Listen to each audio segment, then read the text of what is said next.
The year was 1865, and the prairie stretched endless under a sky thick with storm clouds. Rain had not fallen for weeks, and when it finally came, it came with fury. Mud clung to boots, wheels, and skin, turning the land into a mire. Clara sat on the broken steps of a charred homestead, her back bent, her dress soaked through. Her eyes, hollow and red-rimmed, stared at nothing.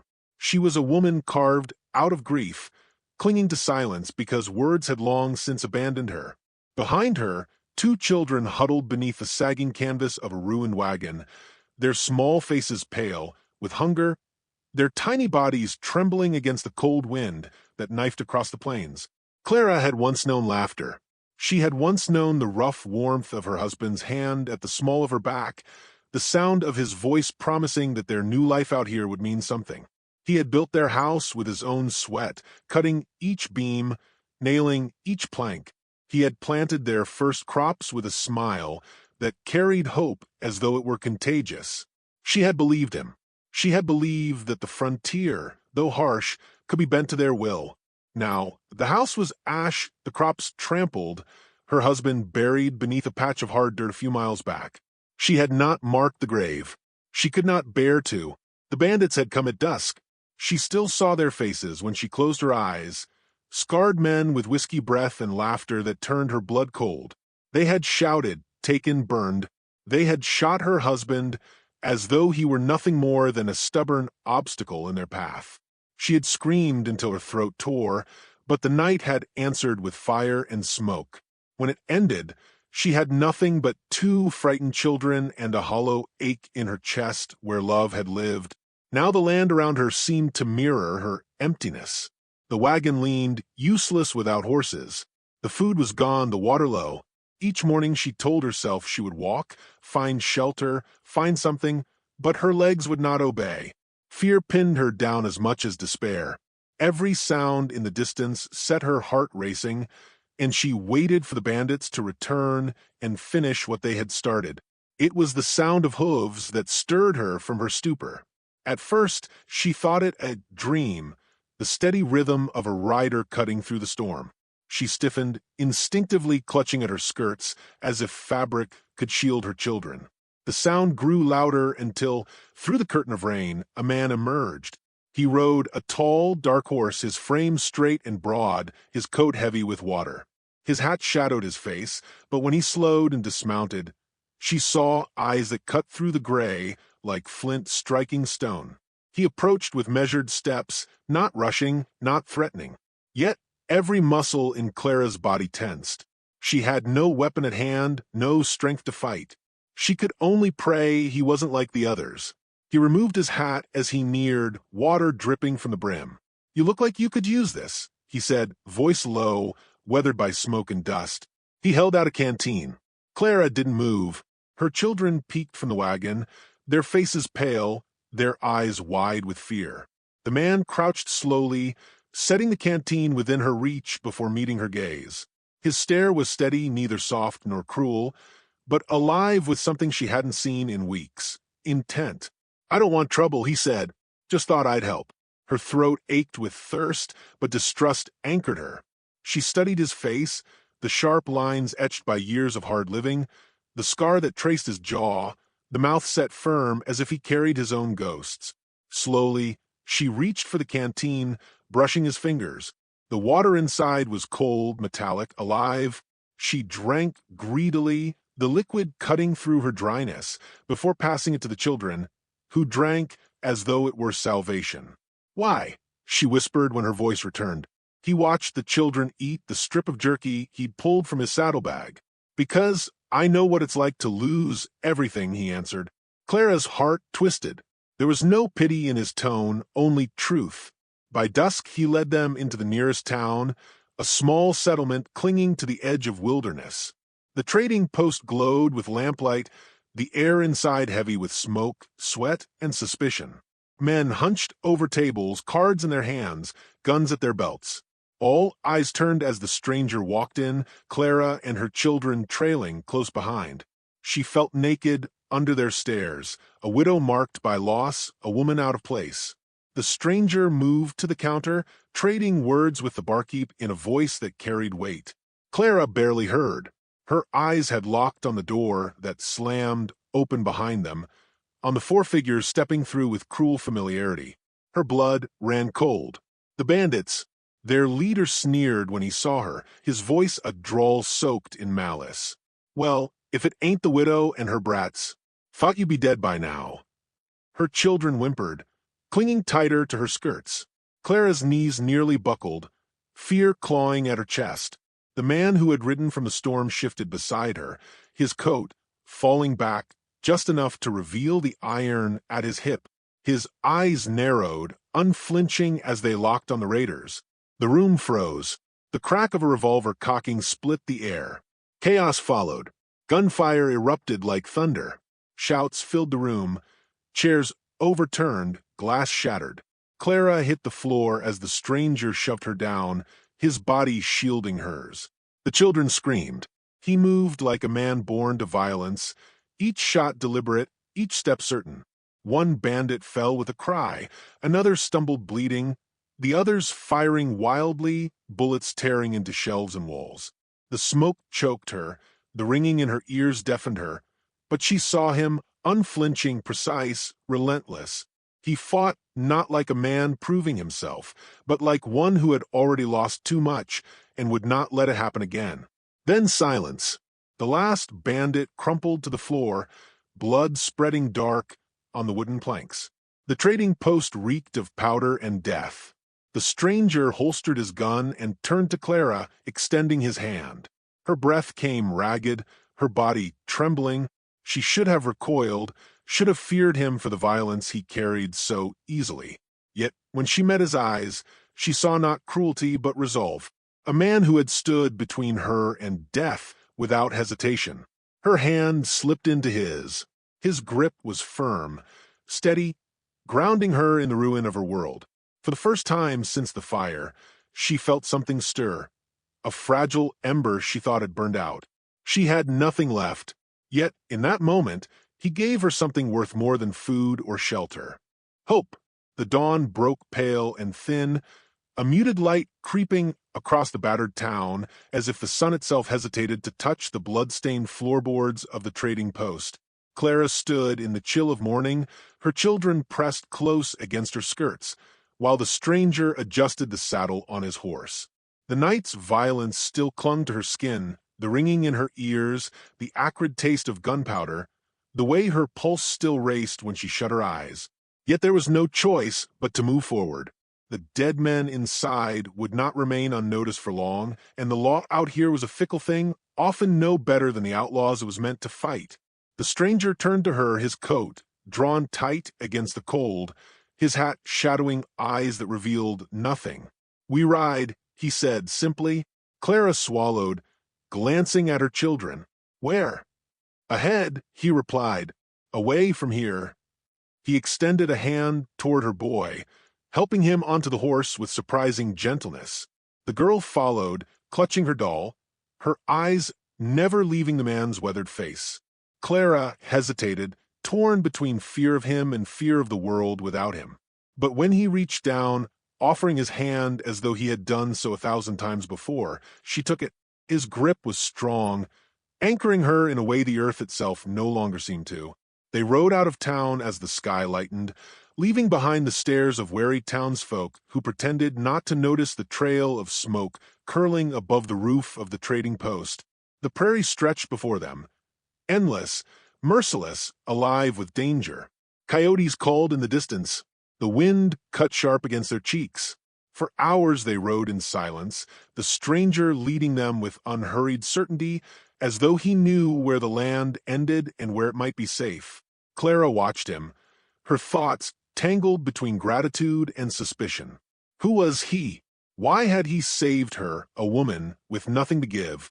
By midday, they reached the river.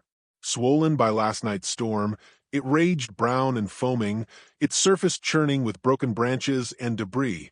The wagon creaked as it was drawn near, its wheels already threatening to sink into the sodden bank. Clara's breath caught at the sight of the water. "We cross here," the man said. Her stomach nodded. It's too deep, too fast. He shook his head. Wait, and we'll have no choice but to face what follows us. Move now and we stand a chance. The children clung to her, wide-eyed with fear. Clara wanted to scream at him, to demand another way, but there was none. She followed as he guided the wagon into the torrent. The current seized them, instantly dragging at the wheels, rocking the frame. Water splashed high, drenching her as she fought to keep the children steady. A rope snapped with a sharp crack. The wagon tilted, pitching to the side. Clara shrieked as her foot slipped, the river clawing at her legs, pulling her under. She swallowed water, choking as panic seized her chest. Strong arms caught her. The stranger's grip closed around her waist, hauling her back against the current with brute force. His face was set, jaw clenched, eyes hard with determination. Together, they stumbled onto the far bank, collapsing in the mud as the wagon crashed forward, miraculously dragging itself to solid ground. Clara lay, gasping, shivering, staring at the man beside her. His chest heaved with exertion, his hand still gripping her arm as though he dared not let go. For a moment time hung still. She realized then that she was alive because of him, not luck, not providence, but him. Night found them on the open plain.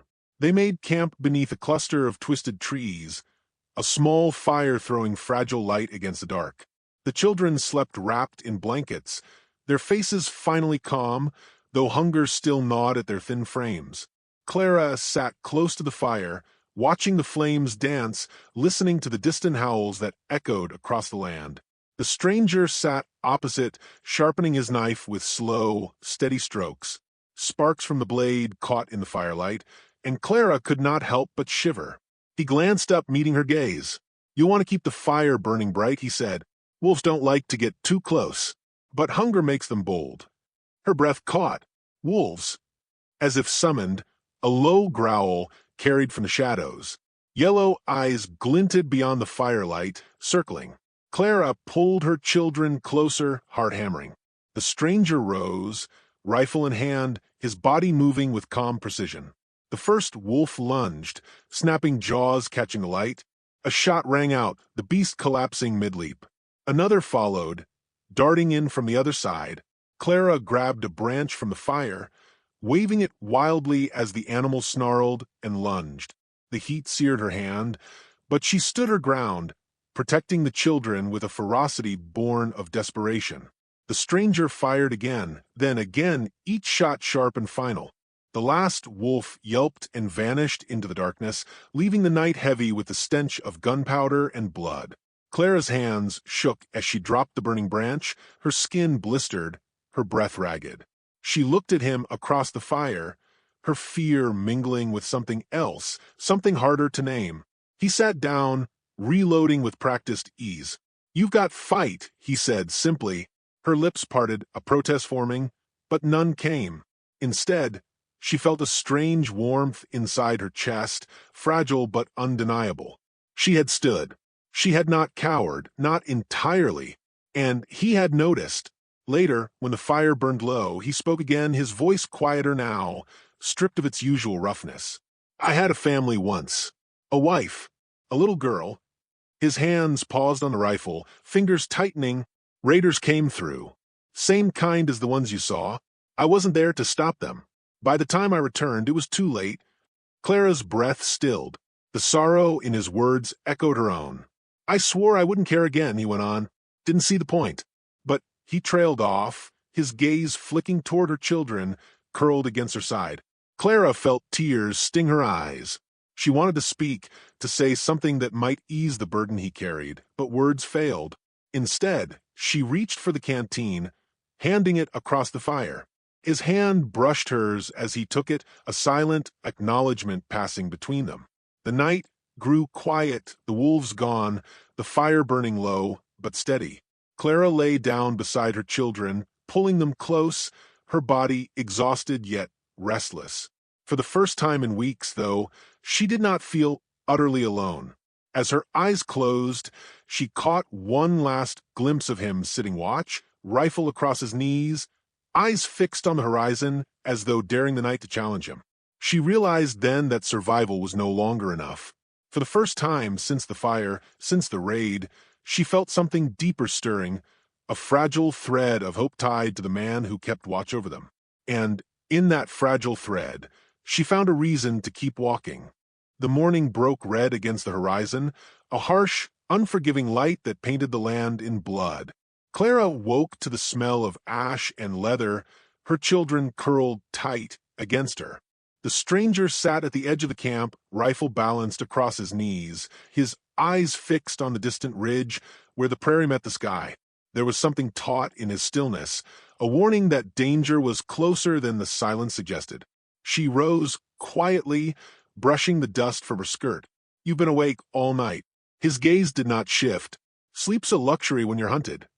The words chilled her. She knew then that he'd felt it too, that they were not alone in this vast, empty land.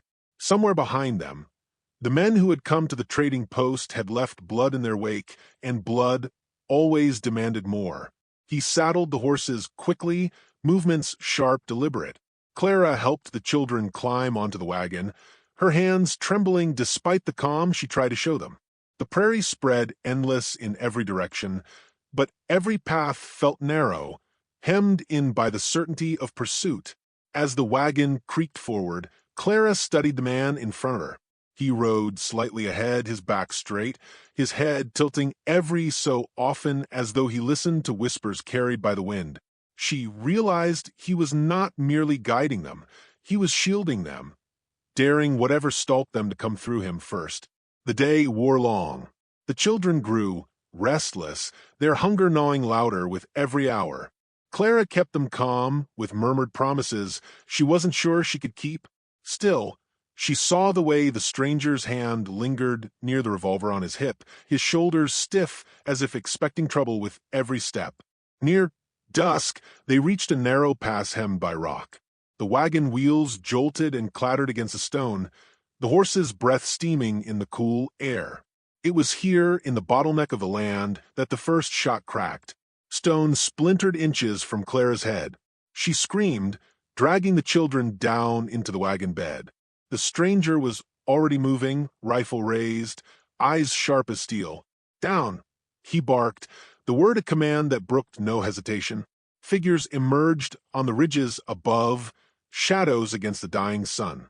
The outlaws had found them. Clara's heart hammered as bullets rang off stone, each echo bouncing through the narrow pass like thunder.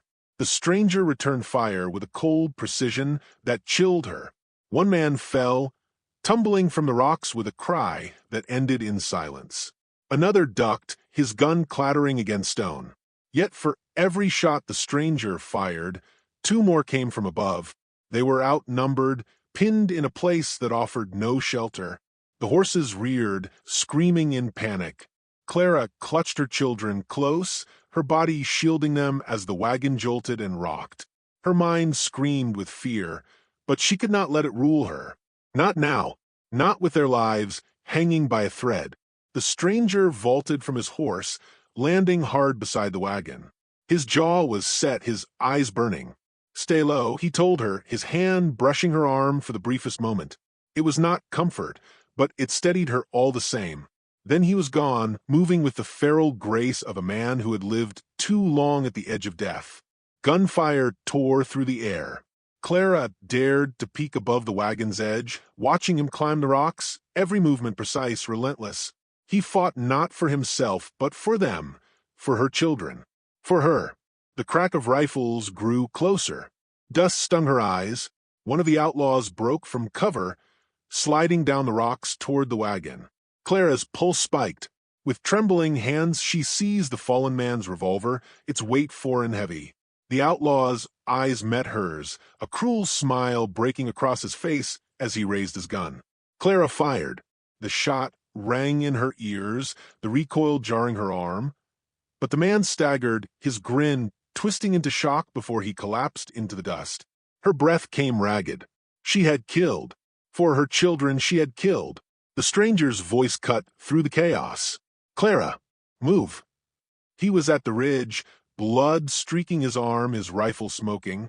The remaining outlaws faltered, realizing they had lost too many, their numbers broken against his ruthless precision. One fled into the gathering dark, another limped away, clutching his side. Silence fell as suddenly as the storm had come, broken only by the ragged breathing of the horses and Clara's racing heart. The stranger climbed down, his body weary, his face drawn. He glanced at the outlaw she had shot, then at her. His eyes softened, though his voice was low, almost rough. "You did what you had to." She wanted to speak, to deny it, to weep, but no words came. She only held her children tighter, their small bodies warm and trembling against her. Night settled heavy over the pass. They could not stay, not with blood marking their trail. The stranger bound his wounded arm with a strip of cloth, his movements curt, unflinching. Then he looked at her, his expression unreadable. "They won't stop," he said. "Men like that don't quit until they've taken everything." Clara swallowed, the weight of his words pressing deep into her chest. She thought of her burned home, of the raiders who had taken her peace, and now these men who hunted her even still. She thought, too, of the stranger, his strength, his sorrow, his unyielding will. "I won't let them," she whispered, surprising herself with the steel in her voice. His gaze lingered on her, something flickering in the depths of his eyes, something that felt like recognition, like respect. They set out again beneath the stars, the land vast and silent around them. Clara sat in the wagon with her children, the revolver now resting at her side. The stranger rode ahead, his silhouette etched against the pale moonlight. The road forward was uncertain, shadowed by danger. But as the wheels turned and the horses pressed on, Clara felt a new fire within her. She was no longer the woman who had cowered in fear, waiting for rescue. She was something else now, something harder, sharper, and beside her rode a man who bore his own ghosts, yet still fought to shield the living. The night swallowed them whole, leaving behind the echoes of gunfire and the unspoken truth that bound them together. Survival was not enough. They would endure, they would fight, and somewhere beyond the horizon lay a reckoning neither of them could escape. The land ahead was merciless, but so were they.